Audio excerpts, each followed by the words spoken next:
O Partido Comunista do Brasil não é mais clandestino.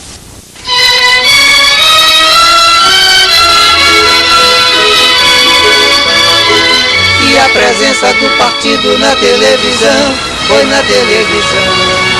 A presença do Partido Comunista do Brasil na televisão, num programa de 1 hora, revela que alguma coisa mudou em nosso país. E o povo brasileiro? O povo brasileiro conquistou na praça pública, na caminhada memorável de 1984, a liberdade tão ansiada. Se caiu, caiu. Caiu o regime de arbítrio, iniciou-se a transição democrática. O Partido Comunista do Brasil, com 64 anos de existência, tornou-se legal. E hoje pode dirigir-se à nação através de uma cadeia nacional de TV. O partido tem propostas concretas e viáveis.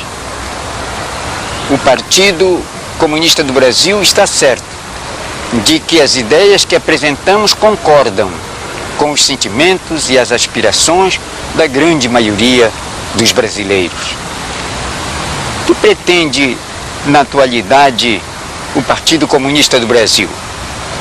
Pretende, em síntese, acabar com a expoliação do Brasil pelo capital estrangeiro, extinguir o sistema arcaico e injusto do latifúndio, conquistar um regime político efetivamente democrático, um governo representativo das forças progressistas da nossa pátria.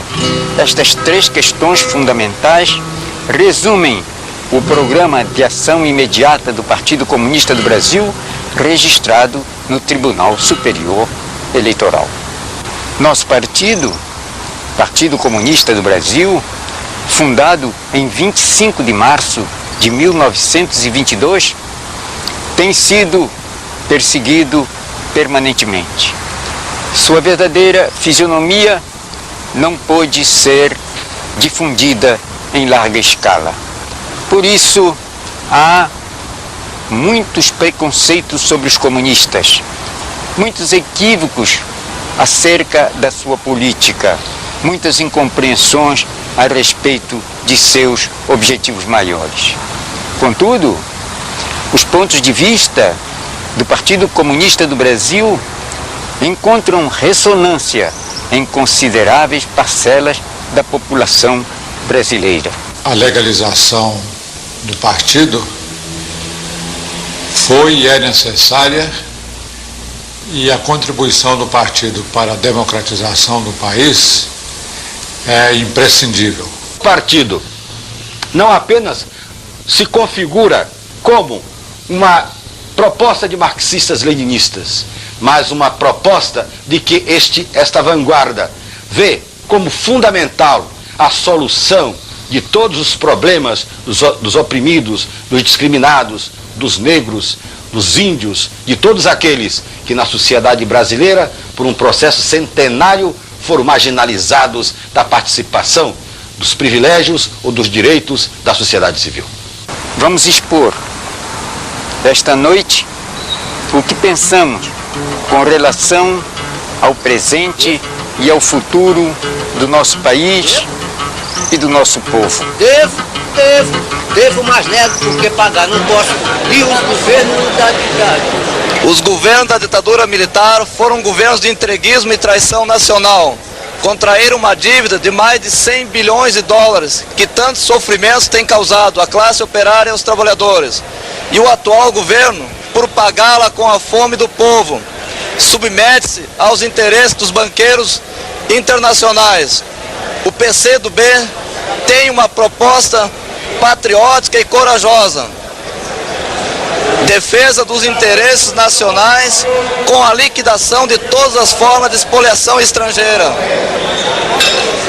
Suspensão do pagamento da dívida externa e o congelamento dos respectivos juros, a fim de permitir à nação superar as dificuldades que atravessa e retomar plenamente seu desenvolvimento econômico independente.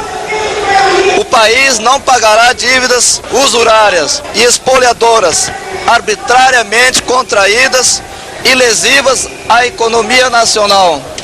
Entre as muitas dificuldades que nós temos uma que é fundamental. O Brasil é um Brasil rico, com um povo trabalhador, mas um Brasil endividado. Todo o nosso trabalho que nós desenvolvemos é canalizado e direcionado para pagar apenas a despesa desta dívida de 100 bilhões de dólares. Hoje, o Brasil paga em torno de 1 bilhão de dólares por mês. Não sei se também o telespectador é capaz de imaginar quanto seja 1 bilhão de dólares. Mas vamos exemplificar porque isto facilita para que se compreenda melhor.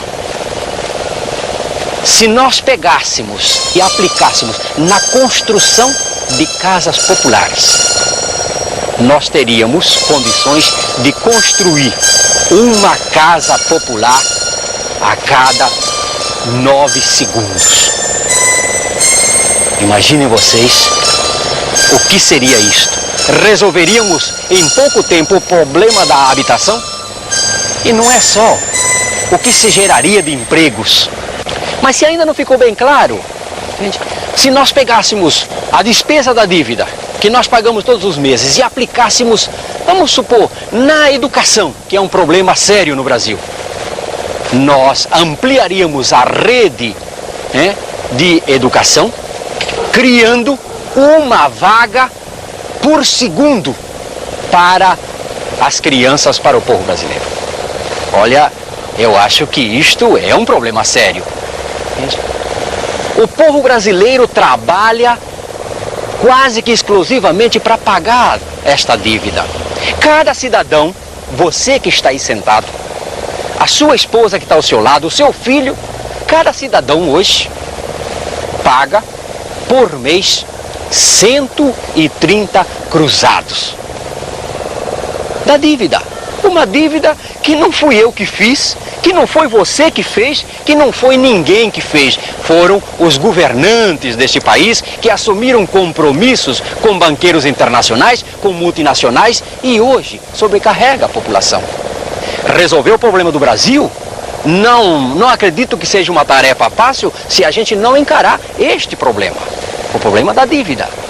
Este é um país que sempre viveu na dependência do estrangeiro.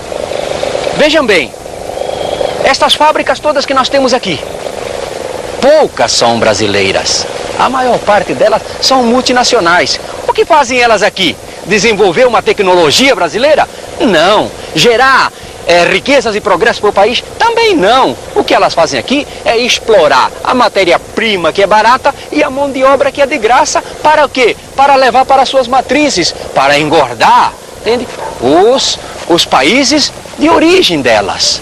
Então, é preciso se colocar um paradeiro e dar um grito de independência no Brasil. Carajás, Carajás.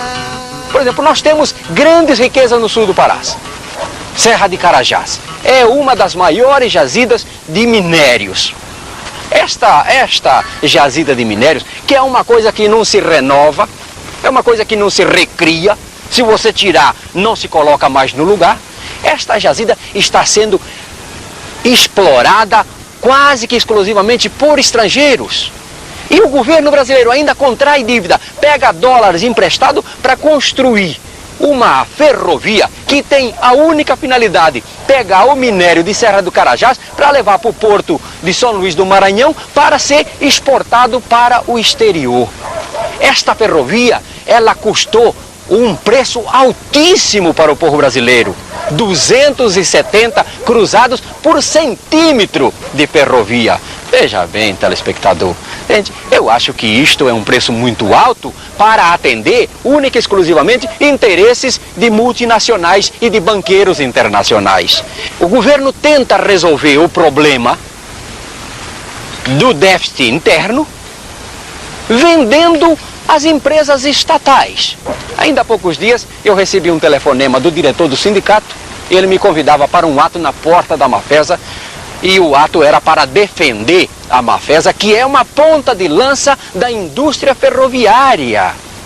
É uma indústria que desenvolveu uma tecnologia nacional adaptada à situação do Brasil. É uma indústria que está capacitada a construir qualquer tipo de máquina de vagão para circular em qualquer trilho aqui no Brasil. Esta indústria está à venda. Está à venda por quê? Porque há grupos econômicos que estão interessados em abocanhar mais este filé mignon. Filé mignon de uma luta do povo brasileiro. Porque a empresa estatal nada mais é do que a luta do povo brasileiro que conseguiu aglutinar em suas mãos determinadas áreas do setor econômico que em determinadas épocas o setor privado não estava interessado em investir. O Partido Comunista do Brasil propõe a imediata suspensão do pagamento da dívida e dos seus juros, porque só assim se estancará essa sangria constante em que o povo brasileiro está submetido a pagar uma coisa que ele não deve. Muita gente pode achar que isto é o fim do mundo. É absoluto. Nos Estados Unidos já houve suspensão do pagamento da dívida. Na Inglaterra também já houve suspensão do pagamento da dívida. Por que no Brasil não se pode suspender o pagamento da dívida, uma vez que nós estamos convencidos de que é por aí que se solucionam os problemas em que o povo enfrenta hoje? Devo, mas nego porque pagar não devo. Nesse congresso de reconstrução. Nesse congresso de reconstrução da Central Geral dos Trabalhadores, a CGT, 6.000 delegados e 1.500 entidades sindicais aclamaram a proposta de suspensão do pagamento da dívida externa. Devo, mas nego. 2.600 sindicatos de trabalhadores rurais, 4.500 trabalhadores, no 4º Congresso, decidiu pela suspensão da dívida externa. Devo não. Nós, metalúrgicos de São Paulo, também estamos atentos ao problema da dívida externa. Tanto que no nosso último congresso aprovamos a resolução da suspensão do pagamento dos juros e da dívida externa. Não devo. A União Nacional dos Estudantes, a UNE, defende com intensidade a suspensão do pagamento da dívida externa. Os estudantes têm uma firme posição de repúdio à dívida externa, desde a reconstrução da UBS e da UNE. Nego! Fui membro da comissão parlamentar de inquérito que investigou a dívida externa. E ali, por unanimidade, a CPI chegou à conclusão de que parte ponderável da dívida é ilegítima e que o povo brasileiro não deve pagá-la. Nego de novo. No primeiro Congresso Nacional da Mulher Trabalhadora, realizado pela CONCLAT em janeiro em São Paulo, foi aprovado por ampla maioria a suspensão do pagamento da dívida. Que dever nada.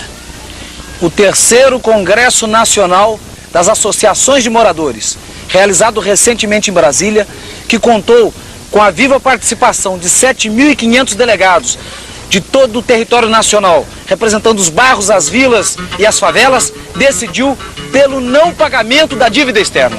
Decidiu pagar, não pagar por quê? Porque o Brasil é um grande país. O Brasil é um grande país. São 8.500.000 quilômetros quadrados. Possui terras férteis, adaptadas à produção de todos os tipos de gêneros alimentícios e produtos agropecuários.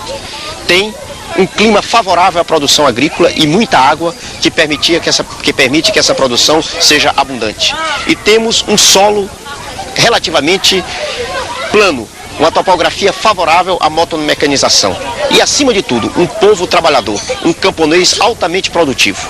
E, apesar de tudo isso, constantemente se vê pela imprensa, pelos noticiários dos mais variados órgãos que existe crise agrária, que existe crise no campo, que faltam alimentos, que os preços são exorbitantes, que se importa arroz ou se importa feijão. Além disso, se ouve muito falar também de violência no campo, de assassinatos, mortes, expulsão de camponeses de suas terras. Fala-se muito também do êxodo rural, o inchaço das grandes cidades. São Paulo, Porto Alegre, Fortaleza são exemplos disso. No Brasil, tudo isso tem uma causa fundamental. Tudo isso tem uma causa básica. É exatamente a existência do latifúndio. A existência de grandes fazendeiros que concentram em suas mãos imensas porções de terras. O latifúndio no Brasil detém cerca de 409 milhões de hectares. Isso corresponde a 2/3 dos proprietários de minifundistas que as suas propriedades todas juntas somam apenas 42 milhões de hectares. Ou seja, cerca de 2,5 milhões de produtores rurais têm menos terra do que 342 grandes fazendeiros, grandes latifundiários. Esses são números básicos, esses são números dramáticos e é em torno disso que está a questão fundamental da crise agrária no Brasil, a grande concentração da terra nas mãos de pouco. Isso provoca um êxodo rural intensíssimo. Nós sabemos que no Brasil, cerca de 150 pessoas por hora deixam o campo para a cidade. Outro aspecto que nos chama a atenção no campo brasileiro, e gerado também pela existência do latifúndio, é a grande violência existente no campo. Os números são, em certo sentido, alarmantes. Entre janeiro e outubro de 1985, foram mortos cerca de 211 camponeses, defendendo seu pedaço de terra. Esses números se tornam mais chocantes se a gente observa em alguns estados. Por exemplo, no Pará, 83 foram assassinados. No Maranhão, 34 camponeses foram assassinados. E o recorde nacional se encontra no município de Xinguara, sul do Pará, onde 32 camponeses foram assassinados em defesa do seu pedaço de terra.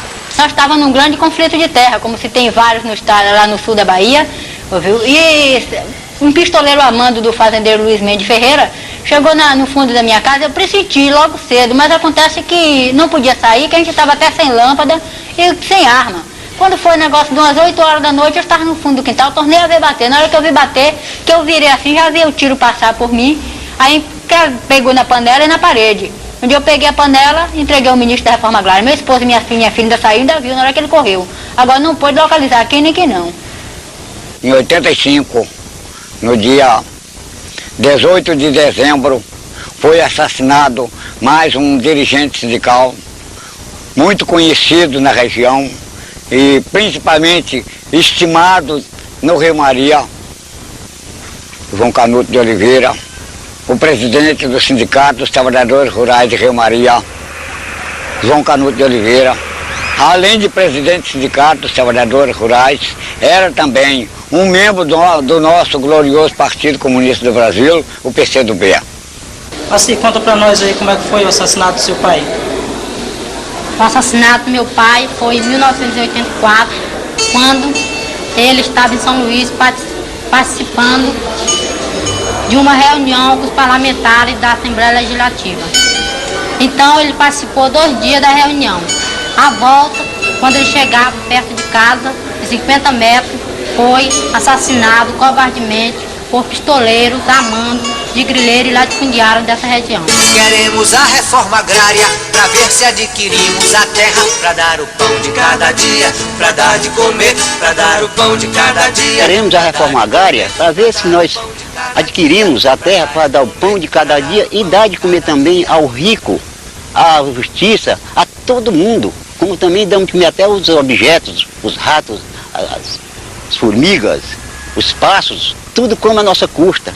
Reforma agrária, do nosso ponto de vista, do ponto de vista dos comunistas, do Partido Comunista do Brasil, é, antes de mais nada, terra para quem nela trabalha. É a transformação desses grandes latifúndios, é a transformação dessas grandes fazendas em propriedades dos camponeses sem terra ou com pouca terra, e que a transformarão de terras improdutivas em terras produtivas. Reforma agrária, além da distribuição da terra, é também a criação de condições mínimas de trabalho para o homem do campo.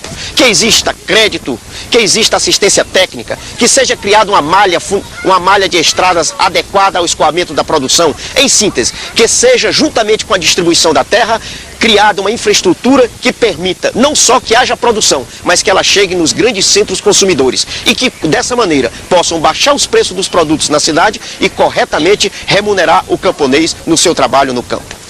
Além disso, reforma agrária significa também a dinamização do mercado interno em nosso país. Com a realização de uma reforma agrária profunda, sem dúvida nenhuma, nós transformaremos milhões e milhões de camponeses, que até o momento são verdadeiros párias da sociedade, em cidadãos produtores, em cidadãos socialmente integrados na vida nacional e economicamente produtivos e politicamente progressistas. Nesse sentido, consideramos que o Plano Nacional de Reforma Agrária, assinado pelo Presidente da República, é um importante instrumento que facilita o avanço da luta pela reforma agrária. É claro que este plano tem limitações grandes e graves até. Em certo sentido, ele não se propõe acabar de vez com o latifúndio. Em certo sentido, ele é um plano altamente concentrado nas decisões pela Presidência da República e o Palácio do Planalto. Entretanto, esse plano, ele, na medida em que escolhe áreas prioritárias para a reforma agrária em todo o território nacional, na medida em que ele se propõe a assentar cerca de 1.700.000 famílias em 3 anos, ele criará uma situação política, ele criará um debate em torno da realização da reforma agrária, que fará com que este assunto deixe de ser um mero assunto teórico ou tratado por estudiosos das dificuldades e da crise do Brasil e passe a ser uma questão concreta a ser resolvida e a ser encarada. A classe latifundiária e a classe empresarial andam se espalhando mentiras e mais mentira a respeito do Plano Nacional de Reforma Agrária. Também estão fazendo as suas milícias privadas, seus jagunços particulares, seu exército particular, para barrar a todo vapor, a toda força, a questão da reforma agrária. Eles não pensam duas vezes para matar, assassinar friamente quem luta pela implantação da reforma agrária. Então, nesse momento, a gente queria convidar toda a classe trabalhadora do Brasil para empunhar junto essa luta em defesa dos direitos que é nosso. O direito de ter a terra para trabalhar, de ter a terra para manter a nossa sustentação, a sustentação não só dos trabalhadores rurais, a sustentação da nação. Sai gringo, cai fora latifúndio, levem consigo as desgraças desse mundo. Vamos dividir a terra, vamos repartir o pão, vamos mudar o regime e o governo da nação. Essas duas questões, a extinção da expoliação do capital imperialista no Brasil e a liquidação do sistema latifúndio, estão intimamente ligadas ao problema do regime político e do governo da nação. A derrubada da ditadura mudou a forma de governo. Deixou de ser um governo autoritário, fascista, ditatorial. Não mudou, contudo, o regime imperante, que perdura com todo o seu cortejo de instituições, com toda a sua estrutura, com o seu caráter social. Esse regime é conservador, essencialmente reacionário. Representa o grande capital brasileiro, o latifúndio, e ainda o capital monopolista estrangeiro. Tem acontecido aparecer governo com feição democrática e governo com feição abertamente antidemocrática, ditatorial. Mas ambos, no quadro do regime existente, de uma forma ou de outra, servem às classes dominantes.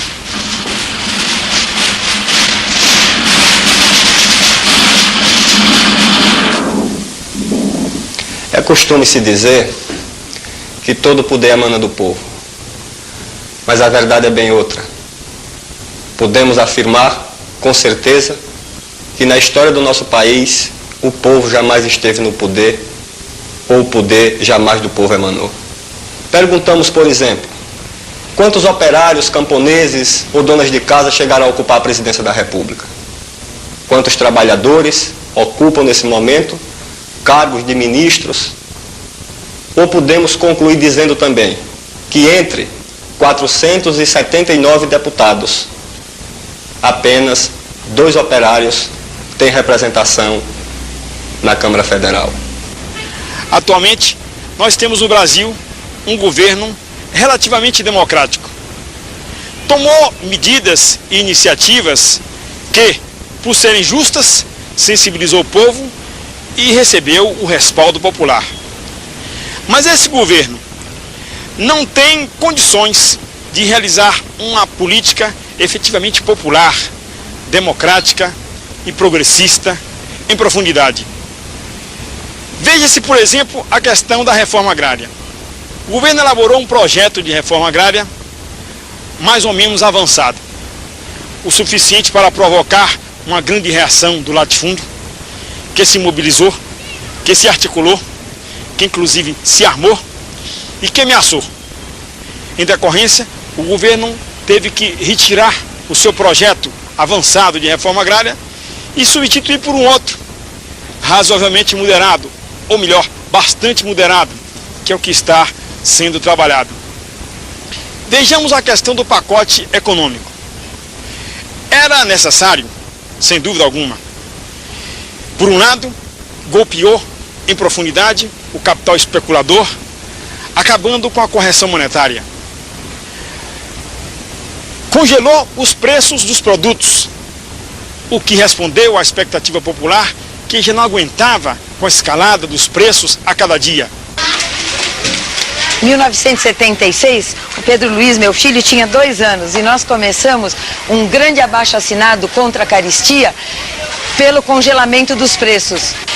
Há mais de 10 anos se organizou o movimento contra a caristia, que organizou as donas de casa, os trabalhadores, os aposentados, e fizemos um grande abaixo-assinado com 1.300.000 assinaturas. Dona Maria, a panela tá vazia. Dona Maria, a panela tá vazia. Embola o pai, embola a mãe, embola a tia, embola a tia. Se embolou toda a família por causa da caristia.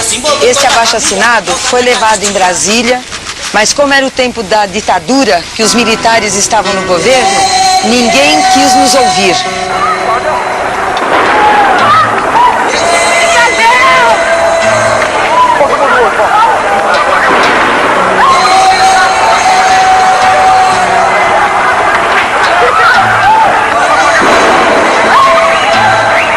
O governo Sarney agora tomou essa medida que foi aceita com muito entusiasmo pelo povo e que a população, por sua iniciativa mesmo, começa a se organizar em comitês, em brigadas, em núcleos de organização na luta pela defesa do congelamento dos preços. Diversos setores populares se mobilizaram no sentido de fiscalizar o abuso da remarcação dos preços.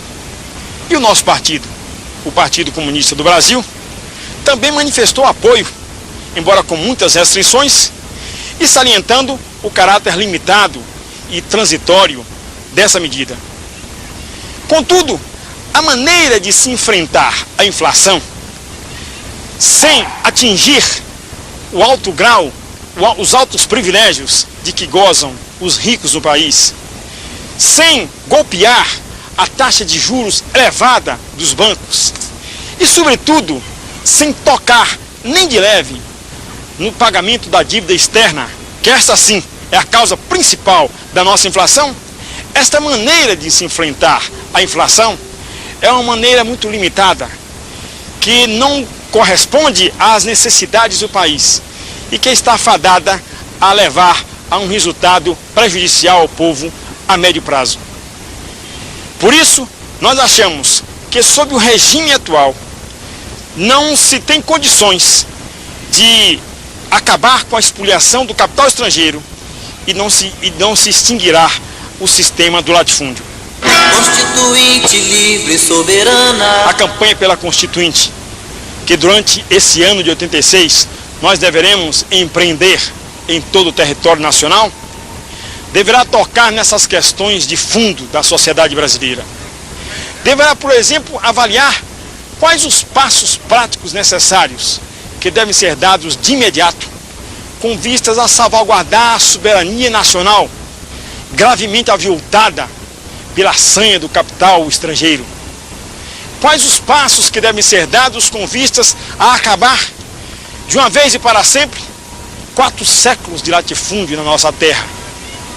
Deverá investigar quais as medidas que devem ser feitas para se extinguir essa prática do militarismo em nossa terra, definindo, por exemplo, com precisão, o papel das Forças Armadas, que deve ser o de guarnecer as fronteiras da pátria e não se imiscuir na política nacional, sobretudo através de golpes militares. Por isso, nesse momento, o Partido Comunista do Brasil defende a necessidade de se resguardar e ampliar as conquistas democráticas que fizemos e de lutar por um regime democrático e progressista e por um governo representativo das forças mais avançadas da sociedade brasileira. O que você acha do Partido Comunista do Brasil? Comunista. Eu acho que é o melhor, nós temos liberdade no Brasil. Se no comunismo ele não tem pretensão de não ter erro, eles fazem sempre as suas assembleias, as suas convenções, etc. Se nós notamos algum erro no comunismo, deixemos o erro com eles. Procuremos o que há de bom nele, como a denúncia da exploração do homem pelo homem, e de Deus também. O comunista é um cristão sem saber. Quanto o comunismo vive mais o cristianismo do que eu vivo. Quanto comunista dá sua vida, é torturado, prejudica a sua família, e eu não segui sofrer o que os comunistas têm sofrendo pelo seu ideal. Ideais, caminhos, ideais, união do povo. Esses são os objetivos do partido. Mas para nós chegarmos aos objetivos, atingirmos esse objetivo, é fundamental nós vermos o caminho para chegar lá. Qual o curso que nós vamos adotar para conseguir esses objetivos. E para nós a questão essencial aí está exatamente no problema da unidade do povo. O povo precisa se unir para conseguir esses objetivos. Aquela frase famosa que se diz sempre nas movimentações de massa de que o povo unido jamais será vencido, é inteiramente correta. Os comunistas lutam por essa união sem sectarismos, sem exclusivismos, sem atitude já partidária de antemão. É necessário, portanto, a unidade ampla, a unidade de todos aqueles que querem exatamente lutar pelos interesses do povo. Essa união não se dá no vazio. A unidade se processa em torno de uma plataforma comum que defenda os interesses maiores do povo e da nação. O Partido Comunista do Brasil tem 7 pontos a propor a você para concretizar essa unidade. Primeiro ponto, suspender imediatamente o pagamento da dívida externa e dos respectivos juros. Essa é uma posição aprovada em todos os congressos, todos os encontros populares. Os brasileiros não aceitam mais passar fome e trabalhar para enriquecer os banqueiros internacionais. Ponto 2. Reforma agrária para pôr fim ao monopólio da propriedade da terra. Essa é uma aspiração generalizada. Pôr fim ao latifúndio. E, no mínimo, colocar em prática o Plano Nacional de Reforma Agrária e ampliar os seus limites. Ponto 3. Redução da jornada de trabalho para 40 horas semanais e estabilidade no emprego. Com a modernização das máquinas, com o desemprego, é urgente, é uma reivindicação unânime dos trabalhadores, essa reivindicação. Ponto 4. Garantia do efetivo congelamento dos preços. Isso hoje é um sentimento que une milhões e milhões de brasileiros, independente de partido, de religião, todos são contra a remarcação dos preços. Ponto 5. contra a privatização das empresas estatais. Em torno do barulho que se faz em torno dessa questão, está, na verdade, um plano para desnacionalizar o patrimônio que são as empresas estatais. Ponto 6. Revogar a Lei de Segurança Nacional, a Lei de Greve, a Lei de Imprensa e todo o lixo autoritário herdado do regime militar. Não se pode prosseguir com as mudanças no país sem se criar um clima efetivo de liberdade em nossa pátria. Ponto 7. Constituinte, democrática e progressista. Esse é um passo da maior importância. É um confronto político que se dá entre a direita que se rearticula e o povo que quer o progresso, que quer a liberdade. A possibilidade de união do povo é real. Isso é verdadeiro. Os fatos, a vida, está aí para demonstrar.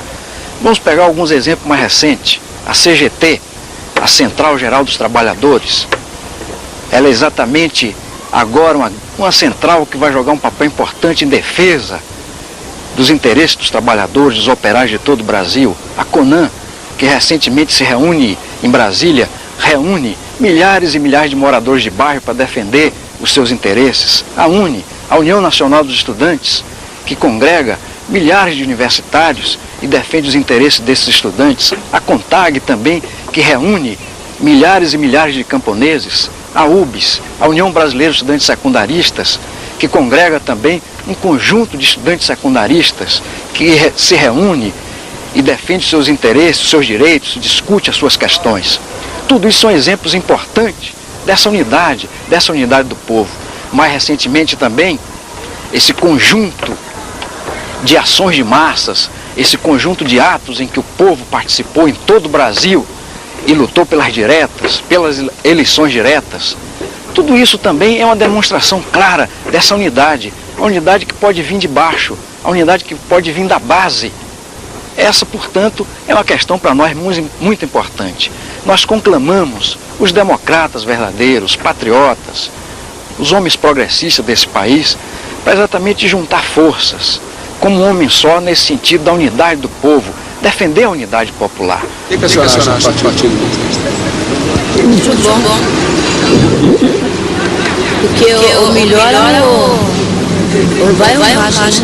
Há muito tempo existia uma perseguição no candomblé, através da polícia.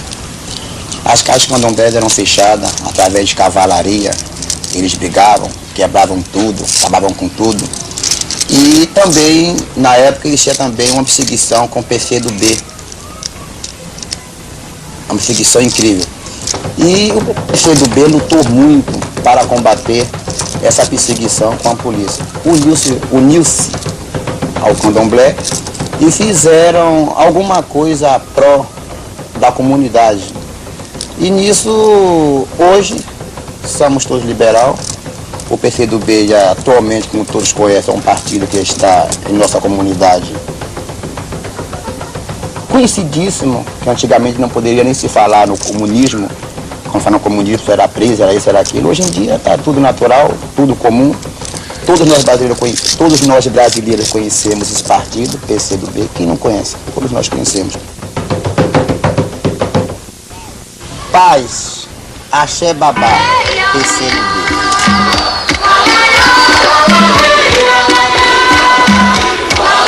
E você, conhece mesmo o PCdoB? Os êxitos e as vitórias mais duradouras da luta do povo dependem do grau de consciência das amplas massas e de uma direção firme e correta. O nosso partido vem sempre procurando contribuir decididamente para a formação e a elevação da consciência política dos trabalhadores e do povo, assegurando-lhes correta e justa direção. É dessa maneira que nosso partido tem marcado a sua presença no movimento popular. Mas atenção, amigos, em nosso país aparecem hoje dois partidos que se denominam Partido Comunista. A nós não interessa nenhuma confusão a esse respeito. O verdadeiro partido da classe operária, fiel ao marxismo-leninismo, fundado em 25 de março de 1922, é o Partido Comunista do Brasil. Existe outro, com a denominação de Partido Comunista Brasileiro, que surgiu no cenário político brasileiro no segundo semestre de 1961. Essa escolha por um novo nome não foi um acontecimento casual. Na verdade, era a opção por outras ideias, por outras concepções.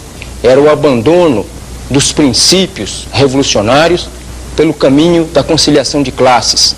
Era o abandono, a ruptura com o velho e tradicional partido da classe operária para fundar um outro, com outra ideologia, com outra política que nada tem a ver com a classe operária. Para camuflar, para escamotear essa mudança, essa opção diferente, esse agrupamento tenta confundir a história, tenta inclusive apresentar-se como o partido que foi fundado em 1922. Os próprios documentos oficiais desmentem esse embuste. Eu tenho aqui em minhas mãos um documento que assinala o registro do Partido Comunista do Brasil em 1922, na data de sua fundação. Eu tenho aqui também em minhas mãos o registro definitivo do Partido Comunista do Brasil, no Tribunal Superior Eleitoral em 1945. E tenho também aqui em minhas mãos o documento de registro do Partido Comunista do Brasil em 1985. O partido que não trocou de nome, que não trocou de bandeira, que não trocou de cor, que manteve-se fiel à teoria científica da classe operária, que manteve-se fiel ao proletariado e às suas lutas revolucionárias, é o Partido Comunista do Brasil. Nosso partido atua de forma organizada em todas as entidades de massa, nos sindicatos trabalhadores urbanos e rurais, nas associações populares, nos diretórios de grêmios estudantis, nos movimentos de jovens, de mulheres e de negros e nos centros de atividade cultural, artística e esportiva. Para cumprir esse papel, o partido estrutura as suas organizações de base nas fábricas, principalmente nas grandes empresas, nos bairros e nas escolas, nos povoados, nas fazendas e nas usinas, nas favelas e nos conjuntos residenciais. Enfim, onde o povo se reúna e se congregue. Eu também quero saber e vou mostrar pra você como é que funciona e todo mundo vai ver no bairro de Campo Limpo, a base do PCdoB. Os ônibus andam lotados dia e noite. Então o que eles estão fazendo? Eles estão segurando os ônibus, na hora do rush. Então aqui na nossa região, na região de Campo Limpo, a pessoa que entra às 6 horas no serviço tem que sair 4 horas de casa. Mas isso não é para trabalhar lá na cidade não, quem trabalha em Santo Amaro. Então, agora vocês vejam, você passa na garagem, os ônibus estão lá na garagem. Tá entendendo? Porque eles alegam que eles não estão tendo lucro. Mas é uma mentira muito grande porque os ônibus estão super lotados. Né? Se não teve aumento de gasolina, de petróleo, como é que eles estão tendo prejuízo? Como é que se explica isso? Né? Se o salário do operário também foi congelado, por que eles explicam que tem que despesa por causa de pagar salário? Então isso aí, companheiros, eles não querem, porque isso está sendo também apoiado, isso é bom o povo saber, todo mundo saber, o prefeito Jânio Quadro está dando todo apoio aos empresários. Ele não quer esse congelamento porque ele já tinha feito acordo com os empresários de 5.000 cruzeiros a passagem da condução. Então ele está louco da vida com isso. Mas ele vai se danar, ele e a cambada dele, porque nós vamos manter esse congelamento. Vamos ou não vamos, pessoal?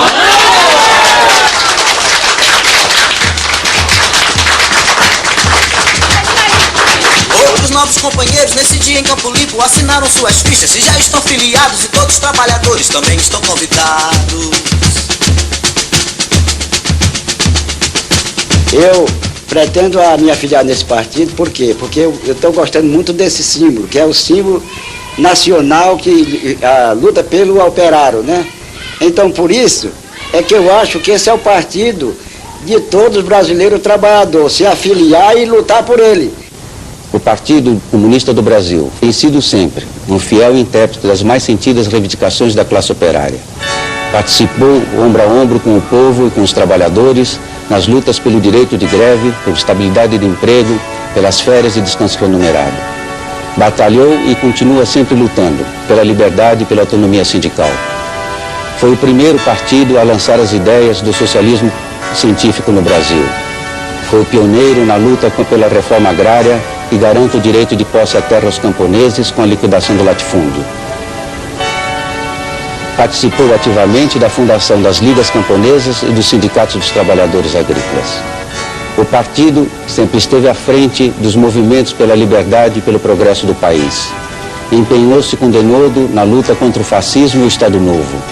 Levantou a bandeira da redemocratização em 1945. Participou na primeira linha na gloriosa campanha patriótica em defesa do petróleo nosso. Nesses últimos 21 anos, o partido foi um batalhador incansável, sem medir sacrifícios na luta contra a ditadura militar. Dezenas de seus militantes caíram lutando no Araguaia em defesa da liberdade e dos direitos do povo. O PCdoB foi o que pagou o maior tributo na luta contra a ditadura. Milhares de comunistas foram perseguidos, foram presos e torturados. Perto de 100 foram assassinados. Alguém que ainda é vida. Tá faltando alguém, jamais partiu. Tá faltando alguém, que hoje é cada um de nós. Tá faltando alguém.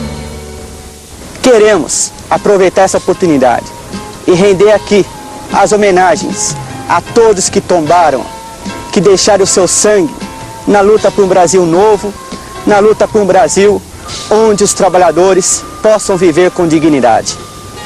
O partido, que as forças reacionárias tudo fizeram para destruir durante os 21 anos do regime militar, ressurgiu nas praças públicas ombro a ombro com o povo, na luta pela anistia, nas greves 78 e 80, nas jornadas pelas diretas e no apoio aos candidatos únicos das oposições. As bandeiras vermelhas dos comunistas tremularam lado a lado com as bandeiras dos outros partidos e organizações. O povo sustentou-as e defendeu-as. O partido é hoje legal. Está organizado em todos os estados e territórios da nação, não só nas capitais, mas em mais de 700 municípios do interior. Suas sedes recebem centenas de trabalhadores, jovens e mulheres que vão procurar conhecer a posição dos comunistas sobre os importantes problemas da nação. Qualquer sociedade democrática, ela tem que ter a participação das mulheres, né? As mulheres sempre foram muito discriminadas, sempre foram muito oprimidas. E é necessário hoje que elas se unam, que elas lutem, porque, sem dúvida nenhuma, uma sociedade que queira de fato a emancipação e a liberdade, ela só é possível de conseguir isso com a participação das mulheres. E depois o PCdoB não apenas tem isso no seu programa, não apenas apoia e participa das lutas das mulheres. Ele faz mais do que isso, ele incentiva a organização das mulheres dentro do próprio partido. O partido é o PCdoB. O único partido que tem condição do trabalhador que se identifica com o proletário é o PCdoB. A gente saiu de São Paulo com uma equipe de filiação para vir filiar no Congresso da classe trabalhadora aqui na Praia Grande, e o que a gente sentiu foi a grande receptividade dos trabalhadores brasileiros do campo e da cidade ao partido da classe operária. Nós trabalhando aí a questão de um dia com uma equipe de 5 companheiros, conseguimos filiar 41 novos companheiros no PCdoB. Desses companheiros, quase 15 companheiros são diretores de sindicatos importantes de todo o Brasil, do Pará, de Maranhão, Minas Gerais, são diretores ou secretários de vários sindicatos que se filiaram no PCdoB, e outros companheiros também que se filiaram, até vereadores de outra cidade, e aqueles que não se filiaram, mas já estão querendo discutir o partido em todo o Brasil e ver como entrar no partido da classe operária. Entre no PCdoB, pelo Brasil, o povo unido vai vencer. PCdoB é a classe operária. PCdoB, o defensor do camponês. PCdoB, a força do trabalhador na luta pela terra, trabalho e liberdade. Vamos tornar a nossa pátria socialista. Entre no PCdoB, pelo Brasil e por você. O Partido Comunista do Brasil é um partido democrático. A propaganda da reação sempre procurou apresentá-lo como sendo uma organização fechada, sectária, encerrada em si mesmo. Bem ao contrário, o nosso partido sempre procurou atuar com uma ampla visão política. Está estruturado e dirigido a partir de suas bases. É uma organização aberta à discussão de todos os problemas importantes.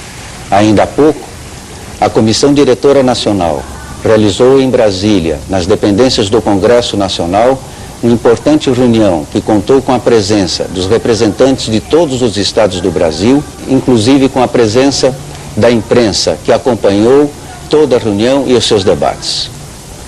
O partido é um partido da classe operária, mas recebe em suas fileiras todos os que, honestamente, lutam em favor dos explorados e dos oprimidos, dos que desejam o progresso, a cultura e o bem-estar do povo, a verdadeira independência nacional.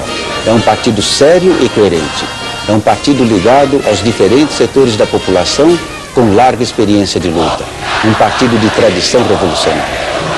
Eu vejo com muita alegria que hoje o PCdoB está legalizado. Vejo como membro do movimento negro, como membro do PMDB. Vejo porque companheiros que ao longo desses anos todos têm estado conosco, a luta contra o racismo, o movimento pelas diretas, o movimento pela caristia, o movimento pela anistia, movimentos que mudaram o Brasil. E pessoas como Francé, Dr. Benedito Sintra, Dr. Jamil, pessoas que a gente aprendeu a conviver, aprendeu a respeitar na militância, no dia a dia, né? Eu vejo hoje que conquistaram, junto com o povo brasileiro, o direito de se organizar, de se expressar. E democracia sem liberdade não é democracia. Comunistas do Brasil, primeiramente quero abraçá-los pelo transcurso do seu aniversário. Em seguida, quero fazer-lhe uma cobrança. Os trabalhadores, a juventude desse país, pelos 20 anos de repressão, eliminou-se todas as lideranças trabalhadoras nesse país. Você, que teve a responsabilidade de organizar os trabalhadores durante muitos anos nesse país, a cobrança que eu faço é a seguinte: precisamos de vocês à frente da luta dos trabalhadores. Nós aqui, por exemplo, eu falo nós assim, porque não tem só eu como militante aqui, né? A gente está em todo canto, é na Associação de Amigos de Bairro, é na comunidade, tem a igreja ali, a gente participa também na comunidade, estou na PM, comissões de creche, a gente está aqui em todo canto aqui e caracterizado como PCdoB mesmo.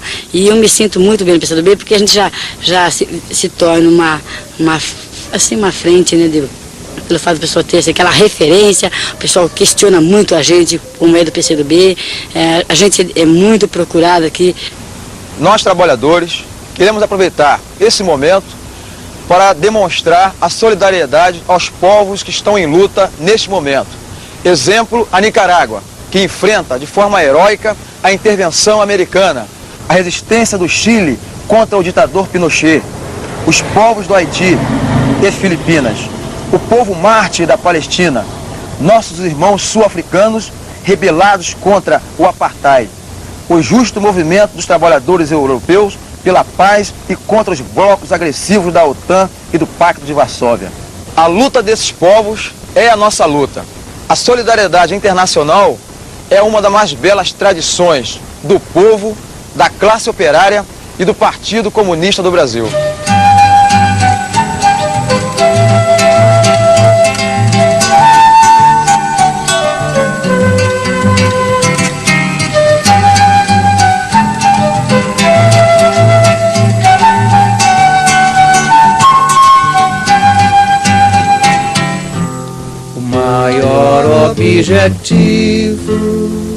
O objetivo maior do Partido Comunista do Brasil é a conquista do socialismo. Socialismo científico, proletário em essência, apto a construir nova vida de liberdade, progresso e justiça social.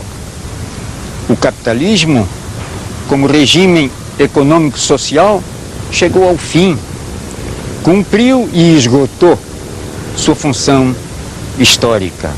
Hoje é um estorvo ao avanço da humanidade. Sua real fisionomia espelha-se na corrida armamentista que consome recursos gigantescos, preparando a guerra, que, se deflagrada, consumirá milhões de vidas humanas e destruirá grande parte da civilização. O capitalismo nada mais pode dar aos povos, a não ser crises crônicas, desemprego em massa, fome nos 4 cantos do mundo. É o regime do uso e do tráfico das drogas, da criminalidade incontida, da corrupção desenfreada. O capitalismo é o regime da tirania e do fascismo, é o regime da decomposição moral da sociedade. Partido Comunista do Brasil, que luta cotidianamente pelos interesses do povo e da nação, indica sempre o rumo do socialismo, porque está convencido que os males que afetam o nosso país só desaparecerão com a instauração de um regime social de nível superior.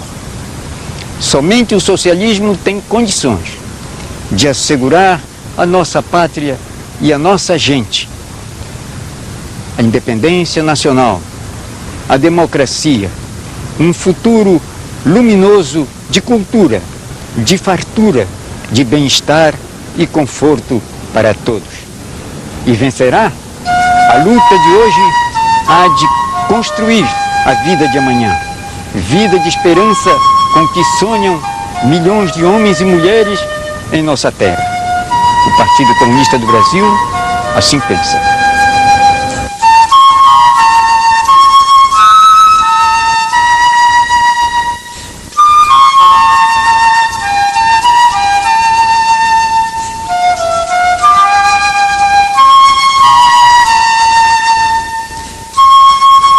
Eles pegam um poucozinho daquela terra e se apoderam de todas, com cabadinhos que são donos daquelas terras. Quando uma pessoa entra, eles mandam matar, açoitar. Também queremos um meio para que a polícia faça policiamento, não ganhe 2 salários. Um do governo do estado e o outro dos mandantes para ser pistoleiro no mesmo tempo. O trabalhador do campo só não é capaz de fazer a revolução agrária no país. É necessário o apoio e a luta do trabalhador urbano, que a ele também interessa a reforma agrária.